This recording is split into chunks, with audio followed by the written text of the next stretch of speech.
চাকরের দল, তোদের না বলছি বাড়ি থেকে বের হয়ে যেতে? আমার ছেলেরা বাইরে করে দিলে সে কোথায় যাইবো? একটু দয়া করো। আমরা মনে হয় একটা দয়া সাগর নিয়ে বসে রয়েছি। এর তো হবে। পুলিশ খবর দিল কেটা? আপনার স্বামীকে কেন ঘর থেকে বের করে দিচ্ছেন? এবারে আমার বাড়ি থেকে আমি কাকে বের করে দিব, কাকে রাখবো, সেটা হিসাব কি আমার আপনাকে দিতে হবে? আর বলি না, যা ঘর থেকে দলিল নিয়ে যা।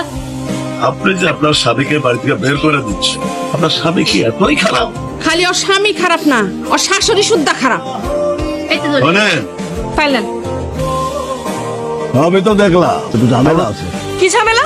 এই জায়গা জমি যা কিছু আছে এগুলো আপনি লিখে নিয়েছেন কার থেকে? আমার শাশুড়ির কাছ থেকে। এটা কি কথা কন?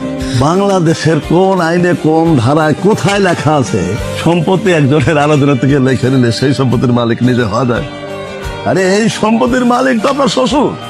ওর শ্বশুর তো মরে গেছে 10 বছর আগে। আর একটা কথা বোধহয় আপনাদের জানা নাই, পরিবারের কর্তা বা বাবা যদি মারা যায় তাহলে সেই সম্পত্তির ওয়ারিশ সূত্রে মালিক হয় তার সন্তান। আপনি তো আমার বউ আর শাশুড়িকে বিপদে ফেলে দিলেন। কিভাবে এখন তারা আমাদেরকে বের করে দেবে, আর কিভাবেই বা পায়ের উপর পা তুলে দিয়ে খাবে? তুমি আমারে মাফ করে দাও প্লিজ, আমার এই বাসা থেকে বাই করে দিও না। জামাই আম করে মাফ করে দাও জামাই। একদম চুপ।